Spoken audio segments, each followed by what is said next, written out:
Hello and welcome to Student Affairs Live. I'm your host, Tony Doody, and I'm pleased to be joining you from my professional home at Rutgers University. We broadcast on the Higher Ed Live network, and you can tune in to Student Affairs Live along with my brilliant friend and co-host, Heather Shea, Wednesdays, 1 o'clock Eastern Time. This will be my last broadcast from Rutgers University after 26 years as I head down to Blue Hen territory in my new role as Director of Student Centers for University of Delaware. Now, in a moment, I'll introduce you to our guests, but we can't do that without first giving a shout out to the sponsors that make Student Affairs Live possible. Higher Ed Live is produced by M. Stoner, a digital-first agency committed to tailored solutions that drive real results. Join M. Stoner Inc. and their branding partner, BVK, on July 24th at 2 o'clock Eastern Time for brand architecture, building an enduring brand. This is part 2 of a 4-part free seminar series. Your teams will provide you with important insights that can help transform your institution from enrollment to endowment. We'll be tweeting out a link shortly with registration information. Now, this broadcast is sponsored by ACPA, College Student Educators International. Support for Student Affairs Live is one of the many ways ACPA provides innovative professional development. Visit myacpa.org to discover additional personal and professional development opportunities. I want to take a moment to thank Heather Shea, who is helping to monitor the back channel and forwarding to me your best content and questions from the Twitterverse. So now it's my pleasure to introduce Dr. Wollman, the president of Widener University. Dr. Wollman, would you start us off by telling us about your Common Ground initiative? Absolutely. Thanks for having me here. I appreciate it. So the Common Ground initiative grew out of our recognition that we're not listening well as a country to each other. And we also, Widener is a university that is really grounded in listening and inclusion and respect for others. So we have a principle we call We're All Widener. We make that central to everything we do here. We also have a culture of transparency and taking a proactive stance. We have faculty and staff who are very open to supporting students with different perspectives and addressing differences in the classroom. We have an active political engagement committee, it's students who are very involved with that. And we have groups that are focused on having challenging but productive conversations in different departments.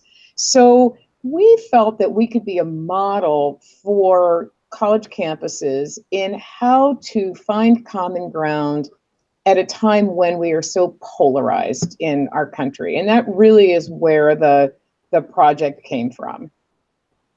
Excellent. So to kind of lay a foundation for viewers, how do you distinguish, if you do at all, between debate, discussion, and dialogue? That's a great question. So debate is really a formal process of research and deliberately taking a side so that you can win in a contest that demonstrates your ability to construct an argument or your persuasion skills. Discussion is a conversation. It's usually focused on a topic, but it's not necessarily offering different perspectives. We could have a discussion about how we agree on something. Dialogue is just a conversation between two people. What we're trying to do with the Common Ground Project is to get away from debate, which is an effort to win an argument, and to create dialogue that's focused on challenging topics where listening is prized and we lead with an effort to understand rather than to react and correct. Now, we could certainly use our debate skills in terms of trying to understand different perspectives. Debaters have to do that because they have to take one side or the other. But we're not trying to win or convince someone of our perspective. In fact, we're trying to listen and understand instead of thinking about how am I going to attack that perspective, how can I understand that perspective and learn from it? So it's not about winning, it's about finding the common ground and in a commitment to what's best for everyone. I mean, we think about common ground as we all want what's best for everyone. That's the goal, but different people have different ways of thinking about how best to get to that. I love that. You know, a colleague taught me once a great way to get conversation started was to ask people a question about what do all human beings deserve and what does no human being deserve. Great. And often people will come to agreement around such a topic. Yes, yeah, it's a great question. I have to remember that. So I'm curious on your thoughts about how information sharing and perspective gathering has changed over the last years. I mean, what role does family, media, pop culture, social media all play in forming our beliefs? Yeah, so I think that while family remains an influence, it's probably not as much of an influence as it was 20 years ago. We see family remaining an influence, especially with undergraduates on college campuses, because they may, for the first time in their lives, be encountering people from different backgrounds, bringing different perspectives. They may have grown up in a place where there was a lot more similarity than there is on a college campus. But we recognize that social media is really the king of where people get information. So most people get, or many people get, especially young people, get all of their media from social media, all of their news from social media. And it's playing a growing role in not only how we get our news, but also how we form our opinions, because social media allows your friends and acquaintances to comment. And so in some ways, it can create filter bubbles where we're listening to people who agree with what we think, and we can block out everything else. And that's part of what the Common Ground Project is trying to do, is to burst those filter bubbles by exposing our students, our faculty, our staff, all of us, to perspectives that we aren't hearing because we don't have to, because we can block that out in our social media channels. Excellent. Yeah, it's certainly a timely topic in the news this week about the echo chamber and influencing social media views, for sure. Yes, it certainly is. Yeah. So there was an article that I came across as I researched for today's episode entitled "Voices from the Left: Civil Discourse from the Edges." And authors Holstein and Ellington argued that, and I'm going to quote here, "Civility is not the language of urgency. It isn't the language of people struggling to put food on the table or to stop the violence in their communities. It's instead the language of relative privilege, available to people who can afford to wait until some common areas emerge from ongoing conversations." I'm curious what your thoughts are on that statement. Well, the simple answer is I agree. In crisis times, in times of urgency, it's not always appropriate to take the time to discuss and find common ground.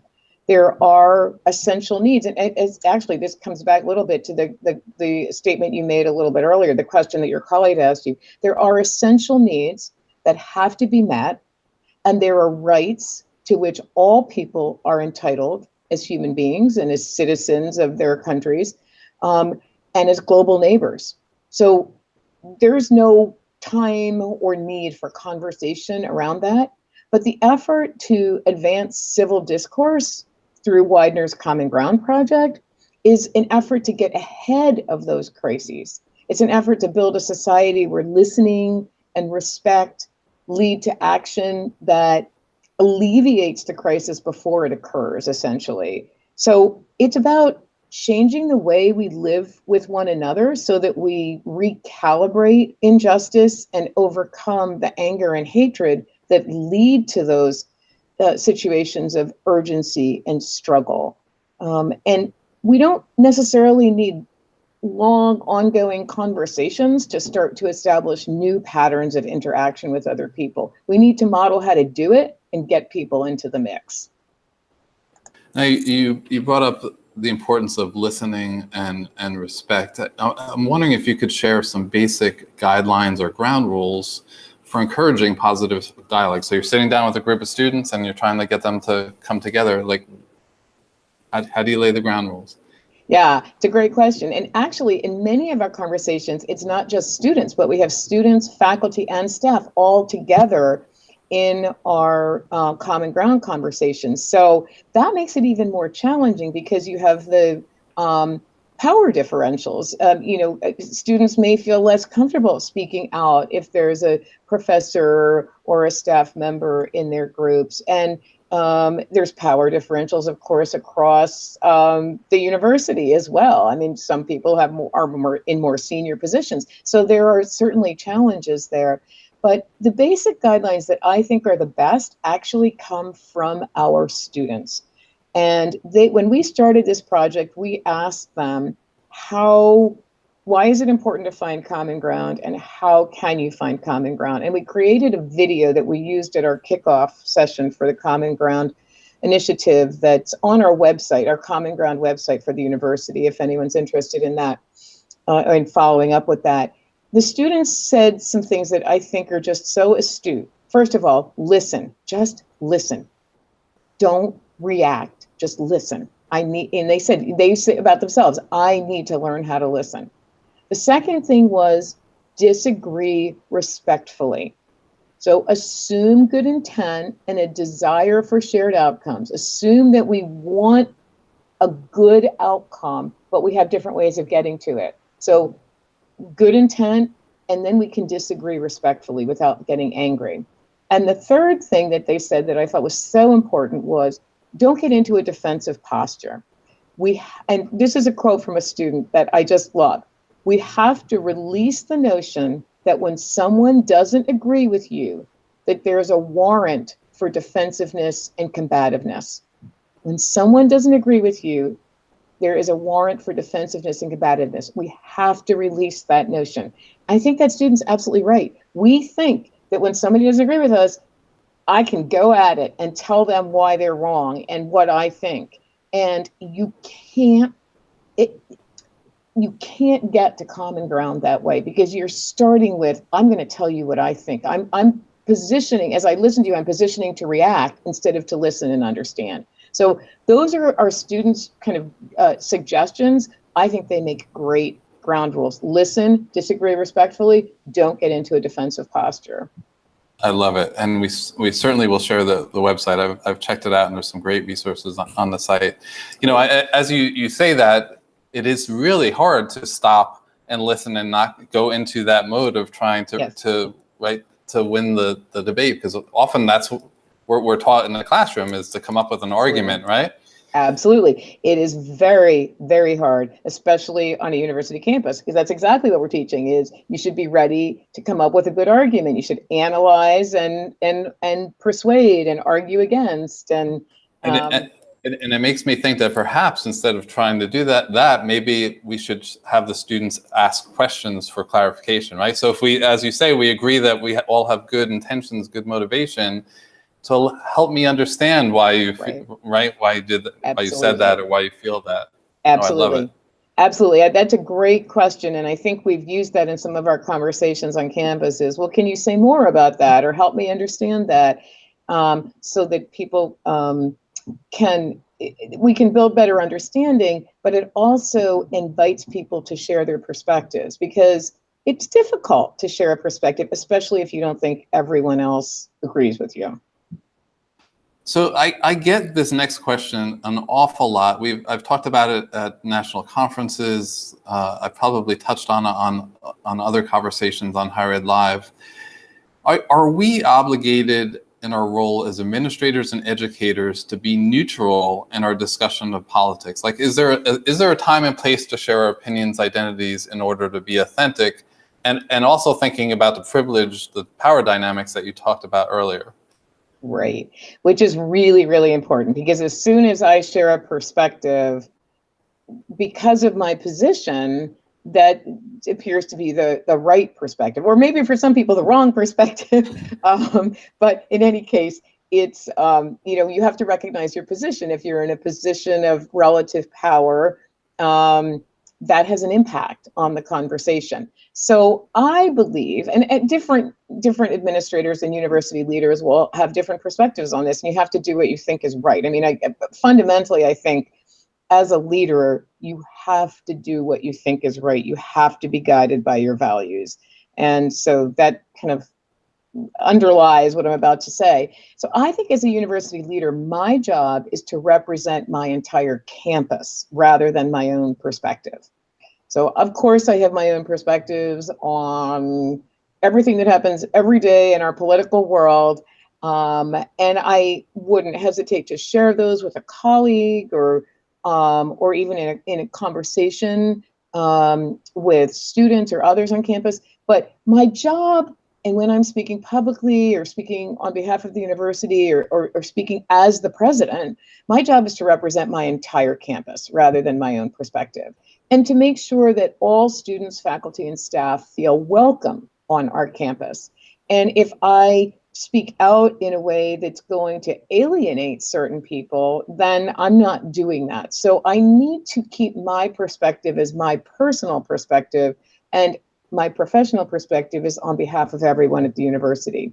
But when an issue impacts our campus and our students, then I think it's appropriate and necessary to speak out. So I do speak out and write on topics like higher education policy, that things like student loans, federal and state support for education, welcoming international students to our country, because those are things that directly impact our students and those who are part of our campus community. So that's how I would answer that question. And I know you've probably gotten different answers from different people. No, I love your answer. I've seen both philosophies, and I've seen the impact and the shutting down of students because someone comes out strong on a particular issue or topic. So I absolutely appreciate your perspective on that. Yeah.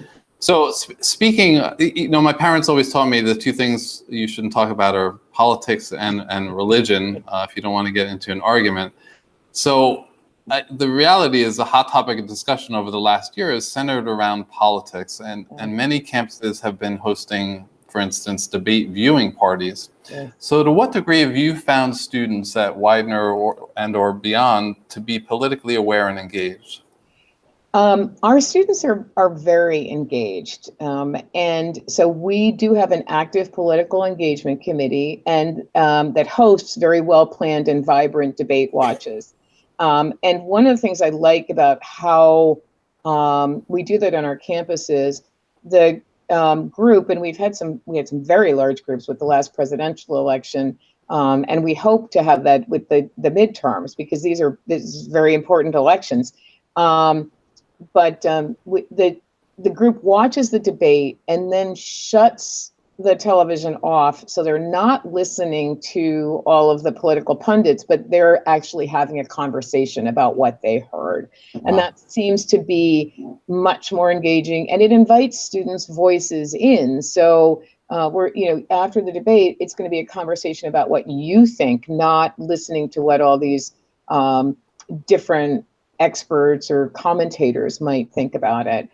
We're very proud that our students voted at rates that exceeded the national averages in the last election, both the national averages and the averages for universities like ours in the same Carnegie classification. So our undergraduate and graduate students on our main campus exceeded the national average for similar institutions by 14% in their actual voting, not just registration. Registration was high, but we want them to actually vote. And our law school students exceeded the national average for law schools by 25%. So we think our students are engaged, but we also recognize that some are more engaged than others, some are more interested than others. With the Common Ground Project, I think we can help students find topics that engage them, they may not think they're interested in politics, but they might be very engaged in certain topics that they might then recognize can only be changed through the political system, through who they vote for to represent us, and the laws that are made. And so they need to work within the system in many cases to make change. So if we can find those topics that grab them, that are important to them, I think we can build engagement even further. Those are great numbers. Definitely something to be proud of. Yeah, we're very proud of it. And the other thing I should say is Widener is widely known for civic engagement. And a big piece of civic engagement is it's not just going out and doing things in your community or service learning, which is so important, but it's also about becoming a good citizen who's engaged in your community. So we're very focused on building that here through our programs, and I think that makes a difference as well. I love that. I read an article that you had written about that, about not just going out and doing service learning, that you need to connect it back to the institution if you want to create lifelong citizens. Yeah, absolutely. Yeah. So as educators, we are often intentional about challenging students and looking to move them beyond their comfort zone, having them see another perspective. How do we find the balance between unrestricted free speech and hateful and hurtful speech? Right. That is a very big and challenging question on campuses right now. Hate speech and offensive speech are not necessarily the same thing. So I can be really offended by certain things, but they're really not intended to threaten me. So I think where we have to find the differences between, we can't tolerate direct threats and violence, threats of violence, or obviously we can't tolerate actual violence, but we have to be able to tolerate offensive speech, because we have to remember that what was once offensive for some people is now considered the norm. So if you think about the speech of the civil rights movement, arguing for racial equality, that was considered very offensive at a certain time. Now we value racial equality, and that's an important part. It's a norm for us. So the speech of advocates for marriage equality could be considered very offensive, but for many, many people, it's highly valued. It's very important. As painful as it may seem at times, it's that kind of free speech. The ability to speak and bring a different perspective that can, while it may be offensive to some at some times, it's also paved the way for great progress in our country. If we had shut down the civil rights movement, if we had shut down speech on behalf of marriage equality, we wouldn't be where we are. So what's offensive at one time or what's offensive to certain people can vary, but no tolerance for speech that is threatening or threat is direct threat or violent in any way. Good. I'm sure you've had issues with folks wanting to come to campus where students are in an uproar. We certainly had our share of them here at Rutgers. And we look at them as teachable moments, right? To listen and to present another perspective on the topic. Absolutely, it's an opportunity. You don't have to agree. You can go to listen to somebody and go because you want to develop your response. I mean, you can listen, you can try to understand. It will help you better articulate your own stance, even if you don't agree with them. Yeah. So you described earlier the Common Ground Initiative in general terms. I'm hoping you can talk about the process of launching it. So every institution is different. So some things may work, some things may not work as folks look to emulate your model, I hope. Yeah. So I'm hoping you can talk about the process, who the key stakeholders were, how long it took from idea to implementation. Yeah, absolutely. So it took us about 6 months from the first concept to the actual launch. But there was some planning going on, and we were already engaged in conversations with students, who for example, the Political Action Committee and the debate watches, those things were already happening on our campus. We already had the commitment to We're All Widener. So, and we had a commitment from our faculty and staff after the election that they wanted to support all students, regardless of their perspective. They wanted students to feel supported on our campus. So, it took us about 6 months. It involved, the key thing was to involve faculty and students, as well as some key staff members. And they really helped with the planning. So we had a team of 3 faculty members who I knew who were involved with the political engagement committee, who were very involved politically, who enjoy working with students around challenging topics, and who were interested in understanding and welcoming different perspectives. And so they really planned with me and a couple staff members who were key to thinking about what would our kickoff for this project look like? Because that was the first step. And they actually planned a special seminar for students that would be about finding common ground, and they would through this seminar they trained them to facilitate difficult conversations. So when we launched at the National Constitution Center in Philadelphia last November, we did that with faculty and students in many ways taking the lead for parts of that launch.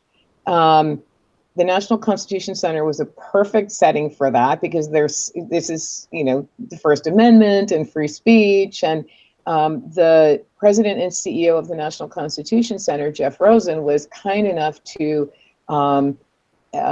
engage with this idea and agree to hold the kickoff there, and also to facilitate a conversation that we had as part of a panel, in addition to the activities with the students, the roundtable work with the students, with me and the dean of our Delaware Law School, Rod Smola. So Widener University's law school is in Delaware. It's the only law school in the state of Delaware. So Rod Smola is a constitutional law expert, and Jeff Rosen is also an expert in constitutional law. And he's an attorney as well as president and CEO of the National Constitution Center. I'm just a university president, so I didn't have that strong legal background. But what I could bring to it was, how do we think about these issues and how do we deal with them on campus? So that was a very, very powerful way to launch.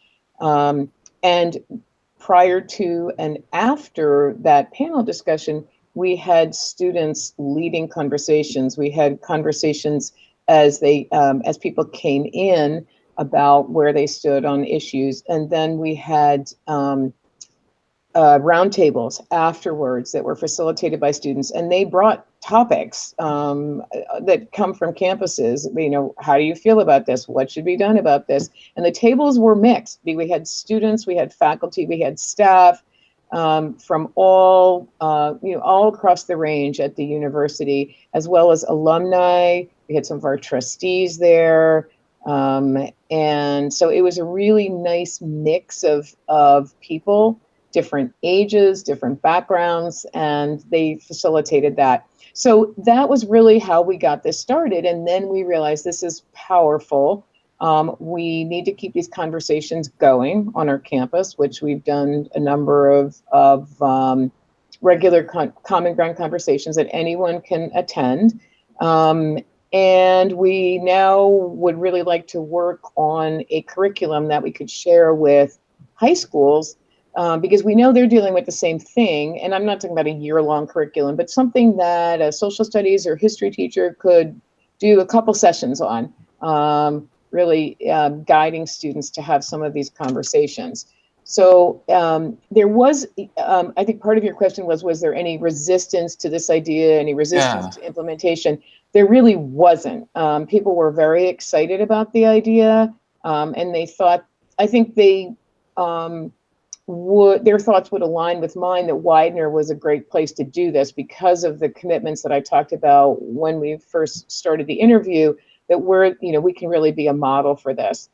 Of course, the big challenge so no resistance really, but there are challenges, because when you're talking about difficult topics, and I think you alluded to this earlier, the challenge is to make people feel comfortable with respectful sharing of different perspectives. I don't, especially if you're a colleague of mine at the university or you're a student who's in my classes, I don't want to make you, and this is what people actually say, I don't want to make you mad. I don't want to say something that's going to make you mad because you're my friend or you're my colleague or we work in the same office. So I'd rather just not talk about these things. You talked about politics and religion were two things you never talk about. That's exactly what the challenge is that people have been brought up or have learned, don't talk about certain things because they're going to lead to disagreements. And people might be mad at you, or they might be, uncomfortable with you. Or they might look at you differently. And so the challenge is trying to get people comfortable with that respectful sharing of differences. And in workplaces, actually, it's not just what you've been brought up with at home, but if you think about it, I think people have the sense in their workplaces that you shouldn't talk about these things. Like, stay away from the politics. In some cases, stay away from the athletic teams. Like, if you don't like the Eagles and you're in Philadelphia, don't talk about it. If you're for another team, we don't want to hear about it. So, helping people to open up and feel that it's okay to share their perspectives without feeling that they're going to threaten somebody else with that idea, or they're going to feel uncomfortable with it. That's the biggest challenge. You brought up training students to be better facilitators, and a conversation that I often have. I think we assume that administrative staff and faculty are trained and comfortable having these conversations, and it's been my experience that many are not. Is that something that's come up? Yes, that's it. Yes, absolutely. I don't think any of us are really trained. Well, I should say there are some people who are, we have faculty whose field is really about having difficult conversations, whether they're in, clinical psychology or sociology, whatever area they're in. This is what they do. They're good at this. But for most of us, it's not natural. It's not, having difficult conversations isn't something that we typically do. So it is hard, I think, to help people feel comfortable in those situations, and that's really what we want to. That's really what we want to achieve. So one of the things that we did at the kickoff that our students did, that they were trained to do through the seminar I mentioned, is they did when you came in before the panel session started, they had little like bistro tables, round tables, and they had a flower pot in the middle of it. And this idea came from a documentary called Bring It to the Table, which is about bringing different perspectives. And the students, they asked you to come over and sit with them at the table or stand with them at the table. And okay, so the flower pot's in the middle of the table. So where do you think you stand? Are you really conservative? Move the flower pot to the right. Are you really liberal? Move the flower pot to the left. And they ask people to do that. Okay, so we all can, we kind of know where we think we go, and we put our flower pot there. And they say, okay, so can you think of an issue on which you think you are really, really liberal? Can you think of an issue in which you're, more conservative? If you can think of an issue where maybe you're not as, so if you got your flower pot all the way on the liberal side, practically falling off the table, can you think of a issue where you're not as liberal? You have to think about that. And you know what? You got to start moving the flower pot more towards the center, because none of us are pure in our political perspectives. And maybe there is somebody, I don't know them, but most of us are not that pure in our political perspectives. So we think of ourselves as being liberal or conservative. But so they were pushing people to really recognize that we are nuanced, we are mixed, we're probably all more moderate, we probably all have more ability to find common ground. So that kind of self-awareness then I think better prepares people for being in these conversations where they recognize, I don't have to come into this conversation as the most liberal or the most conservative, or I'm pure and these other people are, their perspectives don't fit for me. You recognize that there are nuances to all of these things. I can hear all of the student affairs folks spewing out their theory right now on cognitive development and black and white versus the shades of gray, and as you said, the subtleties of a Yes. perspective. Yes. Yes, absolutely. And I mean, it is about student development, and we recognize that, but we're all developing in this way. We're not great at having these challenging conversations. So it's really development for all of us. I mean, I did this flower pot exercise with a student, and it was revealing to me as I thought about it. That's great. I'm gonna look it up, and if I can't find it, I'm gonna ask someone to send it to me. I love it. Yeah. So I'm curious, what are your next steps? Where are you hoping to go from here? Well, we absolutely will continue the campus dialogues because we think those are important, and we recognize that the more we do it, the more we can engage people and make them more comfortable with challenging conversations. Actually, tomorrow, I will be facilitating a dialogue for our summer undergraduate research program. So we have about 60 students who stay on campus all summer and are engaged in research with our faculty members.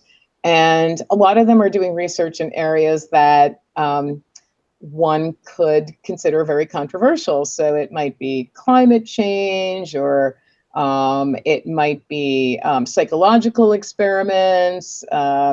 It might be experimentation with animals. It might be they might be exploring living conditions of people in poor communities.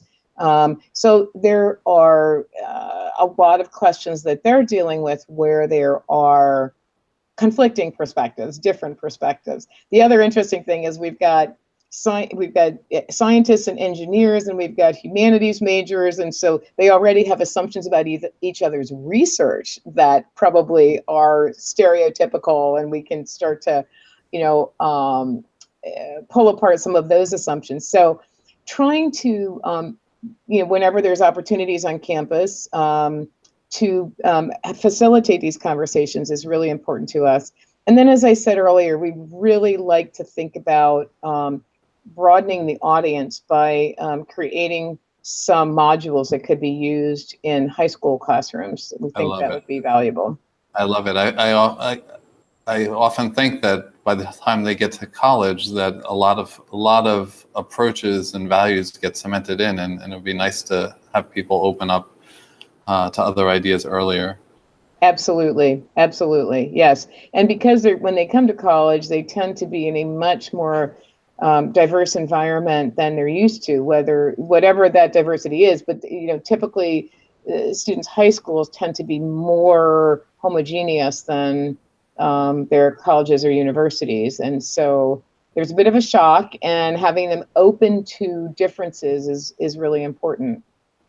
Now, you mentioned a few questions or topics before for tomorrow. I'm wondering if you found a particular question or topic that's been effective in broadening perspectives.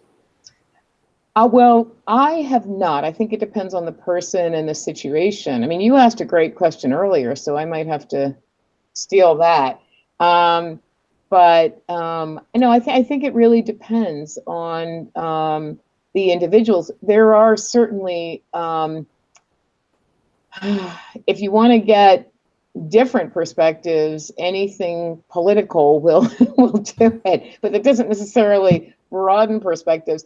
But I think that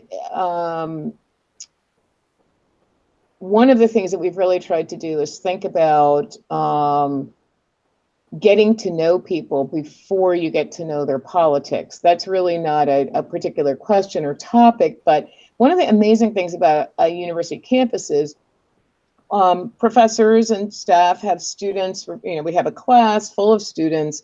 We don't start out by knowing their politics. We don't talk with them about that. The class is about biology, for example. And so we're focused on biology, and we might have a fantastic student who shows up early to class every day. You chat with them before class starts. They're very engaged, very thoughtful, doing great work. And then one day they happen to show up in a t-shirt or with a hat that represents a candidate that you think you can't stand. This is a great opportunity because now we can't immediately assume this individual is unintelligent, it doesn't know what they're talking about, rude, doesn't care, because we already know that those things aren't true. They are intelligent. They're very caring. They're very engaged. They're very polite. They're well educated. So I think that those situations where we know somebody before we know their politics can be very effective, which is why I think campuses are a great place to be exploring this kind of work. And then the other thing I would say is that approach that I mentioned earlier, the bring it to the table, the sort of pushing people to get away from this, I'm this or that, I'm liberal, I'm conservative, to recognizing those nuances has been very powerful. I love it. It's chipping away at assumptions, and often share with students, you want to plant seeds of doubt. You want to ask questions, right? Right. Exactly. Yeah. So I think we have shared on Twitter and on the website your fantastic Common Ground Initiative website. Is there any other resource that you might direct us to that can help us learn more about some of the topics? Well, there's so many projects at different colleges and universities. So I think I look in I read the news every day, and not just the national news. That's very important, of course, and I read that, but also the Chronicle of Higher Education, Inside Higher Ed, the Hechinger Report, which focuses on education. There are great pieces there, as well as in our national media, that address this topic every week. So I typically try to comment on some of these articles on my LinkedIn every week, and so I can tell you they're out there, and I'm constantly finding them. So looking for people at colleges and universities who are writing about what do we do about controversial speakers? What do we do about protests on campus? How do we handle this? There's a lot of really great thinking out there by people who are working at colleges and universities, and I certainly enjoy reading that. The other thing I would say is the National Constitution Center's Interactive Constitution Project. That can be found on their website, and that is essentially a project where they take every phrase from the Constitution. So if you think about, even one of the amendments, a brief topic, but and they ask for each phrase there experts on either side, a very conservative and a very liberal expert, for example, or an expert who believes this should be interpreted this way, and an expert who believes it should be interpreted a completely opposite way. And they write commentary on it. And it's meant to be used for education. So it can be used in high schools, it can be used in colleges and universities. Our professors used it when they were doing the preparation of students to facilitate these conversations at our kickoff at the National Constitution Center. So I would say that's an interesting resource that can be used, that brings very intelligent, thoughtful perspectives that are very different on some of these topics. I love it. I'm going to check it out, and I love that you're curating content.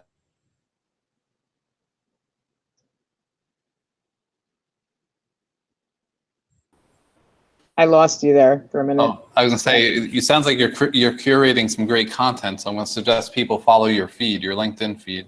Great, excellent, good. So, Dr. Wollman, we are at the end of their time. Thank you so much for taking time to share with us this great initiative.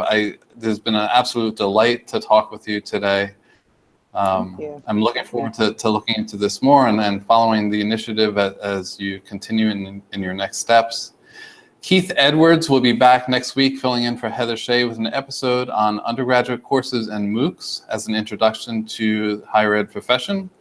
You can receive reminders about this and other great shows by subscribing to the Higher Ed Live newsletter. You can also browse the archives at higheredlive.com or subscribe to the iTunes podcast.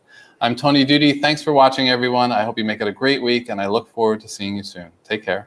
Thank you.